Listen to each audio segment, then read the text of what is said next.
প্রত্যেক আদমের সন্তানকে, রূহকে তিনি জিজ্ঞাসা করেছেন, আমি কি তোমাদের রব?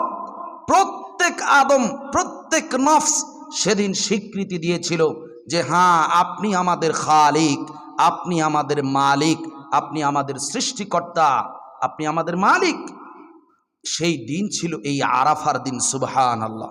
সম্মানিত উপস্থিত মুসলিম ভাতৃমণ্ডলী, আন তারিক বিন শিহাব রাদিয়াল্লাহু তাআলা আনহু, তারিক বিন শিহাব রাদিয়াল্লাহু তাআলা আনহু হতে বর্ণিত, তিনি বলেন, ওমর বিন খাত্তাব রাদিয়াল্লাহু তাআলা আনহুর নিকটে এক ইহুদি ব্যক্তি আসলেন এবং বললেন, ইহুদি ব্যক্তি ওমর বিন খাত্তাব রাদিয়াল্লাহু তাআলা আনহুকে তিনি বললেন, হে আমিরুল মুমিনিন, আল্লাহ সুবহানাহু ওয়া তাআলা আপনাদের কিতাবের ভিতরে এমন একটি আয়াত আছে, আপনাদের কিতাবের ভিতরে এমন একটি আয়াত আছে যা আপনারা পাঠ করে থাকেন।